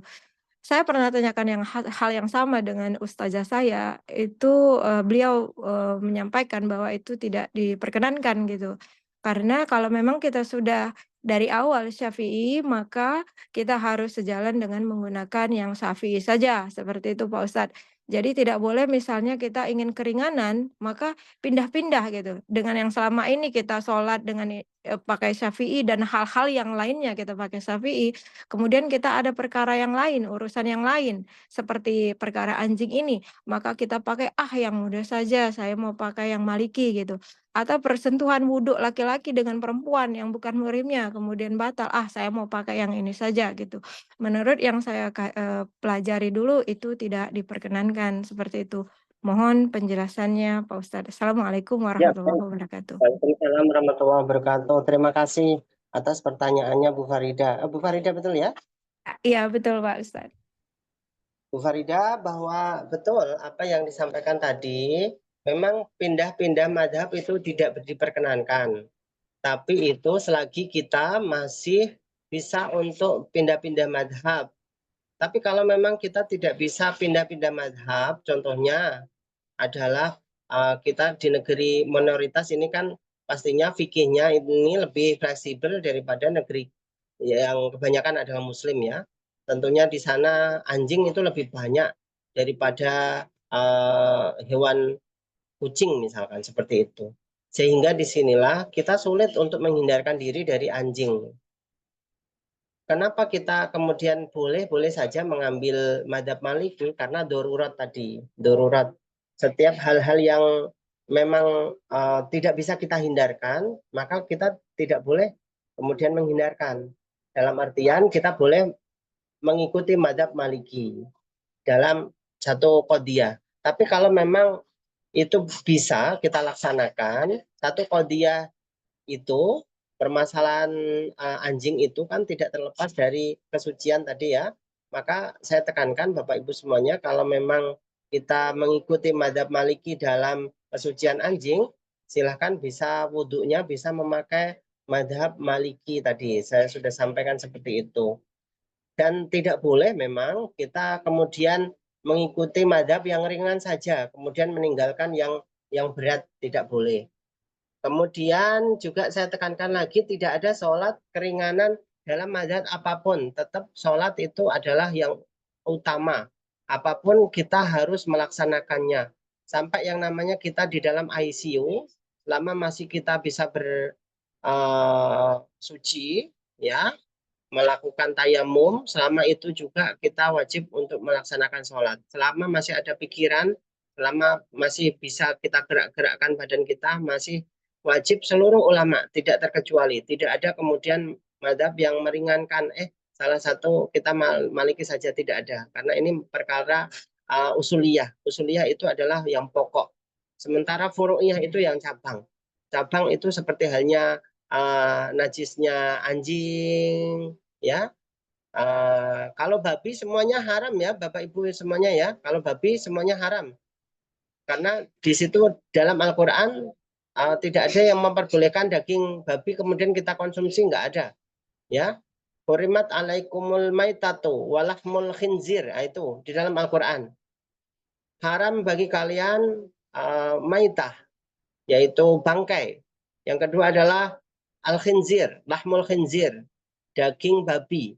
Sehingga kalau misalkan kita di minoritas ada daging babi, tetap saja haram hukumnya untuk kita konsumsi. Selagi masih ada makanan yang lain ya yang bisa kita konsumsi, nggak boleh memakan daging babi. Dan ini wajib kita melaksanakan. Nggak ada kemudian, oh kita di minoritas nih susah menemukan makanan halal misalkan. Tetap saja bisa. Kalau kita paksakan bisa kita menemukan makanan halal banyak, saya kira. Bahkan kita bisa masak sendiri di rumah. Nah, seperti itu Bapak Ibu semuanya. Sehingga di sini untuk pindah madhab dalam urusan furu'iyah itu boleh-boleh saja. Seperti halnya madhab Syafi'i itu kunut misalkan. Bapak Ibu semuanya mengikuti madhab Hanafi atau Maliki yang tidak kunut, boleh-boleh saja. Dan tidak ada kemudian batal yang mengikuti Syafi'i. Kalau kita imamnya Syafi'i kemudian kita Maliki, tidak ada seperti itu. Jadi fleksibilitas dari perkara fikih ini sangat luar biasa sekali. Alhamdulillah saya menemukan dalil yang memperbolehkan dalam perkara anjing ya, seperti itu. Tapi sekali lagi selama kita di Indonesia nggak boleh kemudian kita pindah-pindah madhab mencari yang ringan-ringan saja. Kita kemudian pelihara anjing di Indonesia, kemudian kita dijilat-jilat di situ, kemudian perkara wudhunya kita mengikuti Syafi'i, tidak bisa. Karena memang berbeda kondisi ya, kondisinya sudah sangat berbeda sekali. Saya kira itu penekanannya. Baik, terima kasih Pak Ustadz. Sama-sama. Terima kasih Mbak Farida sama Mas Arif, Ustadz Arif. Berikutnya ada pertanyaan dari Mbak Eka Zuni. Mbak Eka Zuni Lucy. Ya, Assalamualaikum Pak Ustadz. Ya, Waalaikumsalam warahmatullahi. Jadi terkait halal haram Pak di sini. Nah, itu kadang saya juga mengalami kendala begitu Pak. Seperti misalnya kandungan babi gitu ya Pak. Di sini itu ada beberapa makanan yang mengandung gelatin babi gitu ya Pak, seperti cheesecake gitu. Tapi kadang-kadang itu juga kalau di supermarket gitu Pak, itu kan bisa melihat ya kandungannya sebelum beli dicek begitu, kandungan makanan ini apa saja begitu. Tapi kadang-kala juga nggak tahu gitu ya itu gelatin itu dalam bahasa Inggris atau mungkin bahasa Spanyol atau yang lain yang ada di makanan itu. Kadang makanan di sini juga berasal dari negara lain dengan bahasa dari negara lain. Kemudian ketika ada jamuan begitu Pak di kampus atau ketika conference gitu ada kue kecil-kecil gitu yang ternyata itu cheesecake mengandung gelatin dan terlanjur kemakan gitu Pak. Terlanjur kemakan ada orang yang ngelek kayak gitu ya Pak ya Kak. Wah itu cheesecake loh ada gelatinnya di sini. Kemudian dikonfirmasi ke chefnya, iya benar ada gelatinnya kayak gitu. Kemudian yang kedua ini Pak kalau makan di restoran begitu kan restoran di sini juga ada yang menyatakan benar-benar halal gitu. Misalnya milik orang Pakistan, India atau orang Timur Tengah yang lain. Tapi ada juga yang restoran Taiwan gitu yang dia itu kalau ditanya gitu ya Pak masuk gitu halal yang dijual di sini. Iya halal gitu makan aja ayam sama daging halal di sini. Tapi mereka juga menyajikan babi begitu Pak. Karena kan kemudian yang saya pikir loh ini alat-alatnya gimana? Sabut yang untuk mencuci piringnya bagaimana? Apakah dipisah atau enggak? Kan pastinya enggak ya Pak kalau saya pikir karena mereka juga bukan Muslim sepertinya yang menjual di situ. Kemudian juga ketika membeli ayam begitu Pak di sini tuh kan ada yang membeli ayam benar-benar di toko yang halal di milik orang Muslim dan itu ada label halalnya di tokonya begitu. Tapi ada juga yang membeli di supermarket yang nggak ada tanda halalnya gitu Pak ayamnya udah dipaki kayak gitu udah di packing itu nggak ada tanda halalnya. Kemudian juga pas jamuan gitu gimana gitu Pak ada ayam gitu ada beberapa teman yang memahami ya udah nggak apa-apa ayam dimakan aja kan bukan babi gitu bukan juga daging seperti itu dan ada juga yang memahami bahwa kalau saja yang memotong ayam ini orang Yahudi atau Nasrani yang menyebutkan nama Tuhan merujuk ke Tuhan ketika memotong maka itu boleh dimakan. Nah itu seperti apa Pak Ustadz? Terima kasih. Ya, baik. Pertanyaan yang kompleks ya, luar biasa ini Bapak Ibu. Saya juga baru terhenyak dengan pertanyaan-pertanyaan seperti ini. Karena mahasiswa saya nggak pernah bertanya seperti ini. Baik, saya akan mencoba mendeskripsikan satu persatu ya. Bahwa kita di negeri non-muslim memang sulit untuk menemukan makanan yang halal. Selagi kita masih bisa untuk mencarinya dan kita yakin bahwa makanan itu adalah halal, maka Bapak Ibu makan saja. Seperti itu. Saya pernah suatu ketika saya sudah mencari di rumah makan yang halal di Kalimantan Barat. Padahal ini di Kalimantan Barat. Saya penelitian di Kalimantan Barat. Kemudian saya di ujung perbatasan antara Kalimantan dengan Malaysia di situ, Indonesia dengan Malaysia, pos batas lintas. Di situ saya kelaparan di situ. Kemudian saya mampir, kan mie saja sih, masa enggak halal sih kan gitu. Ternyata setelah saya makan habis, saya tengok ke belakang ada daging babinya. Ternyata di situ ada daging babinya. Lu. Ternyata seperti itu. Sehingga aduh ini gimana udah kadung masuk ke perut. Kalau sudah kadung masuk perut nggak perlu harus dimuntahkan Bapak Ibu semuanya. Jangan dimuntahkan. Besok lagi jangan kita ke sana. Kalau memang kita yakin bahwa itu ada kandungannya hal-hal yang tidak diperbolehkan di dalam Islam. Baik itu misalkan micin yang mengandung minyak babi misalkan, itu adalah haram hukumnya. Tidak boleh. Meskipun sedikit.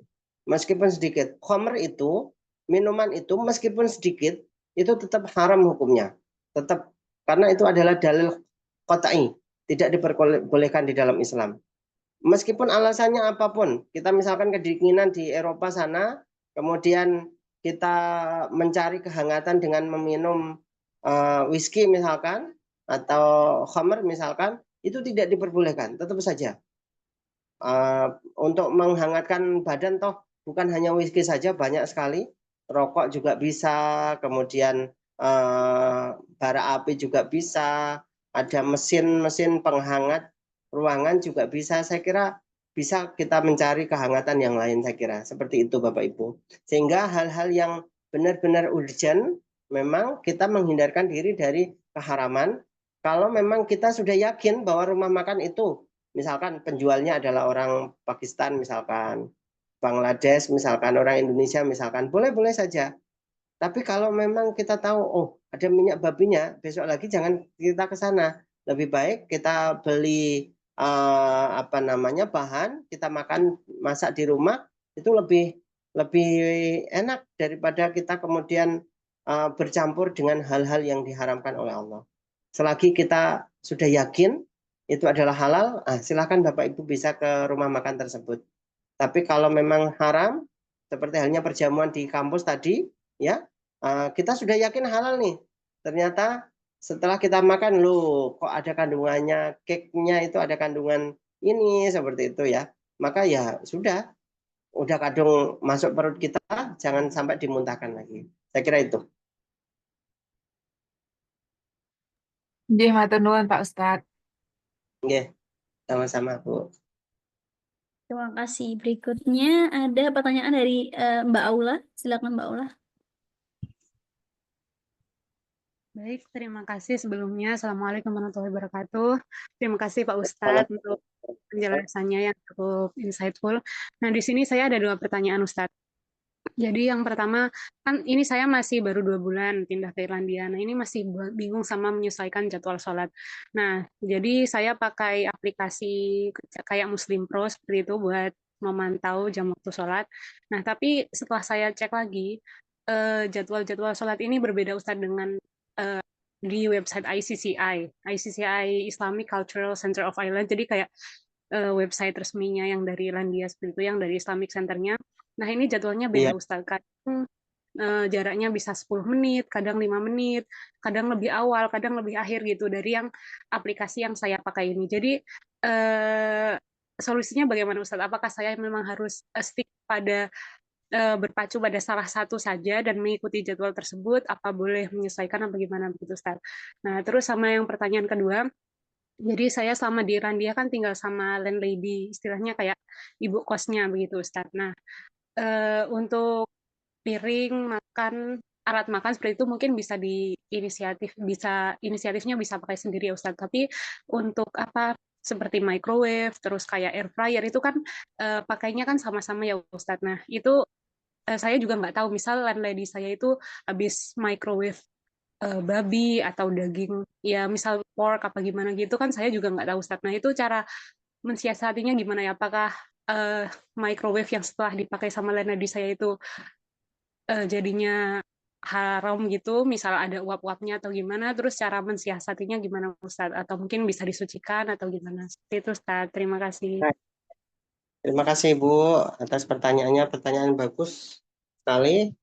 Ya baik, untuk masalah yang pertama tadi kan sholat ya. Sholat kita mengikuti siapa? Kira-kira misalkan di Islandia itu MUI-nya yang memegang otoritas keislaman itu siapa kira-kira? Mengeluarkan aplikasi apa dia? Itulah yang kita ikuti saja Ibu. Jadi jangan sampai kita mengikuti yang aplikasi-aplikasi yang tidak standarisasi dari otoritas keislaman yang ada di negara tersebut.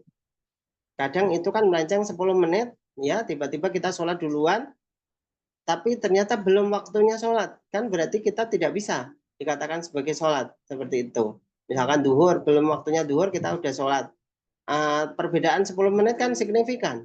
Kalau 1 menit mungkin bisa sebagiannya kita sudah masuk sholat duhur.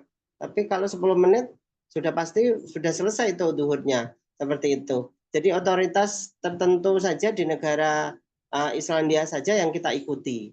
Sehingga benar-benar fatwanya itu kredibel. Untuk yang kedua, selagi kita bisa menghindarkan diri dari hal-hal yang tidak diperbolehkan Allah, silahkan bisa dilakukan. Contohnya misalkan tadi mencuci dan lain sebagainya. Tapi kalau untuk microwave saya kira kok nggak bisa kita kemudian tidak memakainya. Kemudian kita berusaha udah mengelapnya tidak mengapa. Untuk yang namanya uapnya, bekas uap-uapnya itu kok nggak masalah Bu. Di dalam Islam itu tidak mengapa. Yang penting dagingnya itu tidak nyentuh pada piring kita, keharamannya itu tidak masuk kepada tubuh kita. Saya kira itu. Kita sudah berusaha sekuat mungkin untuk menjaga diri dari keharaman, itu sudah bagus di negara minoritas, karena sulit memang kita keluar dari sana seperti itu. Baik, terima kasih banyak Ustaz. Sama-sama. Bapak Ibu mohon maaf ini sudah maghrib di Indonesia di Jawa Tengah ini. Jadi mohon izin saya harus sholat terlebih dahulu. Kapan-kapan kita lanjutkan lagi ya Bapak Ibu semuanya ya. Tidak sampai di sini kan tentunya. Terima kasih Halo? banyak Terima kasih Bapak banyak Arif. Pak Ustadz. Terima kasih banyak Pak Ustadz. Ya, lama pertemuan kita tadi dari jam berapa ya tadi nggih? Jam 9 waktu 9 ini Dublin, sudah sekarang jam. jam 11. Alhamdulillah 2 jam tidak terasa dalam pembahasan fikih mazhab 4. Semoga bermanfaat untuk kita semuanya. Alhamdulillah. Bapak Ibu jaga kondisi, jaga kesehatan. Semoga Allah selalu melindungi di Amin. sana. Semoga sehat-sehat selalu. Amin ya robbal alamin. Terima kasih Bapak Ibu semuanya. Mari kita tutup dengan hamdalah. Alhamdulillahirabbil alamin. Nanti insya Allah kalau memang lanjut kajian lagi, silakan bisa Pak Eko bisa ini menjadwalkan. Saya insya Allah siap. Ya. Mungkin Oke. Pak Ustadz Arif, boleh kami minta doanya dari Pak Ustadz Arif untuk sama-sama kita Oke. berdoa. Mari kita berdoa bersama. Bismillahirrahmanirrahim. Allahumma shalli wa sallim ala sayyidina Muhammad. Alhamdulillahirabbil alamin hamdan syakirin hamdan na'imin ya rabbana lakal hamdu kama jalla wa jalla min sultanik. Allahumma nawwir qulubana bi hidayatika kama nawwarta syamsa abadan abada. Allahumma ja'alna sayyatina sayyati man ahbabta wa la taj'alna sanatina sanatan man syuqadir. Allahumma najina fil imtihan. Allahumma rzuqna rizqan halalan thayyiban barakan wasi'an. Allahumma aghnina bi halalika an haramika wa bi ta'atika ma asyatika wa bi fadlika man siwak. Allahumma nas'aluka al-'afwa wal 'afiyata fid dini wad dunya wal akhirah. Rabbana hab lana min azwajina wa dhurriyyatina qurrata a'yun waj'alna muttaqina imama. Rabbana atina fid dunya hasanah wa fil akhirati hasanah wa qina adzabannar. Subhana rabbika rabbil izzati amma yasifun wa salamun alal mursalin walhamdulillahi rabbil alamin. Al-Fatihah.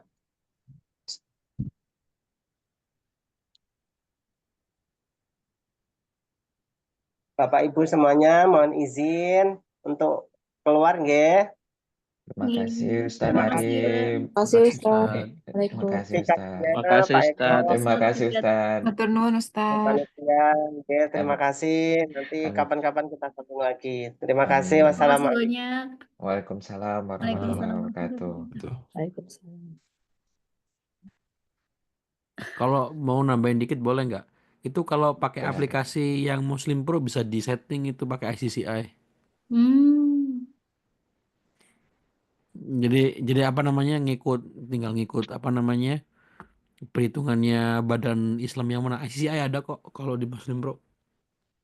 Iya benar, saya pakai sumber ICCI tapi karena saya di Carlo, jadi saya ngikutin jadwal yang dikeluarin Masjid Carlo, Mas. Sama Mbak, saya ngikut masih Sandy Ford. Kan ada saya ada grup WhatsApp-nya tiap hari diupdate gitu. Hari Iya ini betul. sholat jam seini gitu. Saya kok Mbak nggak Erni, dimasukkan grup Sandy Ford. Mbak Erni masih ada Saya bukan Mbak admin, Erni. Mas. Mbak Erni masih ada di sini Mbak Erni. Bisa nggak ya aku masukin sampai coba masih liatin. Sandy Assalamualaikum Mbak Ford. Erni.